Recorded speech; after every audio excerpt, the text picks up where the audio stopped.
செவ்வாய் கிரகத்துல IT company கட்டப்படும், காத்துல கல்வீடு கட்டப்படும், அமெரிக்காவுக்கு ஒத்தடி பாதை போதப்படும், வீட்டுக்குள்ளே ஏரோப்ளேன் ஓட்டப்படும். இந்த மாதிரி அடிச்சு விடுவோமா? இந்த திமுக மாதிரி பொய்யான வாக்குறுதிகளை எப்பவுமே கொடுக்க மாட்டோம். புதுசா சொல்லுங்க, புதுசா சொல்லுங்கன்னா என்னத்த சொல்றது? எனக்கு புரியலையே. என்னத்த புதுசா சொல்றது? புதுசா என்னப்பா சொல்றது? செவ்வாய் கிரகத்துல ஐடி கம்பெனி கட்டப்படும்,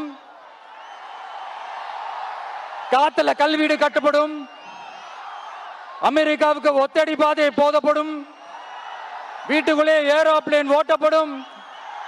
இந்த மாதிரி அடிச்சு விடுவோமா? நம்ம சிஎம் அவர்கள் அடிச்சு விடுவாரு, அந்த மாதிரி அடிச்சு விடுவோமா?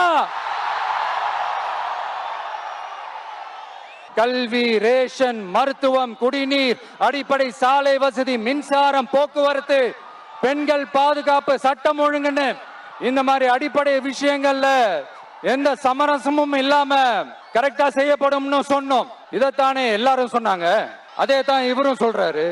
ஒரு மனுஷனுக்கு சாப்பிடறதுக்கு நல்ல சோறு, படிக்கிறதுக்கு நல்ல கல்வி, குடிக்கிறதுக்கு நல்ல குடிநீர், அவனை பார்த்துக்கிறதுக்கு நல்ல மருத்துவ வசதி, வேணுங்கிற இடத்துக்கு போயிட்டு வர்றதுக்கு நல்ல போக்குவரத்து, அதுக்கான சாலை வசதி, பாதுகாப்பான ஒரு வாழ்க்கை, இதுதானே ஒரு மனுஷனுக்கு அடிப்படை தேவை.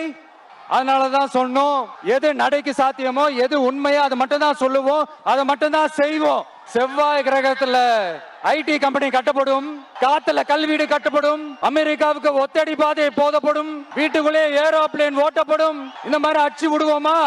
இந்த திமுக மாதிரி பொய்யான வாக்குறுதிகளை எப்பவுமே கொடுக்க மாட்டோம்.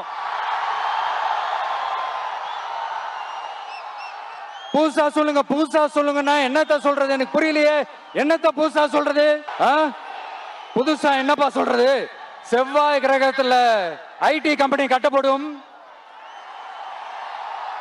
காத்துல கல்வீடு கட்டப்படும், அமெரிக்காவுக்கு ஒத்தடி பாதை போதப்படும், வீட்டுக்குள்ளே ஏரோப்ளேன் ஓட்டப்படும். இந்த மாதிரி அடிச்சு விடுவோமா? நம்ம சிஎம் அவர்கள் அடிச்சு விடுவாரு, அந்த மாதிரி அடிச்சு விடுவோமா? கல்வி, ரேஷன், மருத்துவம், குடிநீர், அடிப்படை சாலை வசதி, மின்சாரம், போக்குவரத்து, பெண்கள் பாதுகாப்பு, சட்டம் ஒழுங்குன்னு இந்த மாதிரி அடிப்படை விஷயங்கள்ல எந்த சமரசமும் இல்லாம கரெக்டா செய்யப்படும்னு சொன்னோம். இதைத்தானே எல்லாரும் சொன்னாங்க. அதே தான் இவரும் சொல்றாரு. ஒரு மனுஷனுக்கு சாப்பிடறதுக்கு நல்ல சோறு, படிக்கிறதுக்கு நல்ல கல்வி, குடிக்கிறதுக்கு நல்ல குடிநீர், அவனை பார்த்துக்கிறதுக்கு நல்ல மருத்துவ வசதி, வேணுங்கிற இடத்துக்கு போயிட்டு வர்றதுக்கு நல்ல போக்குவரத்து, அதுக்கான சாலை வசதி, பாதுகாப்பான ஒரு வாழ்க்கை, இதுதானே ஒரு மனுஷனுக்கு அடிப்படை தேவை. அதனாலதான் சொன்னோம், எது நடைக்கு சாத்தியமோ, எது உண்மையோ அதை மட்டும் தான் சொல்லுவோம், அதை மட்டும் தான் செய்வோம்.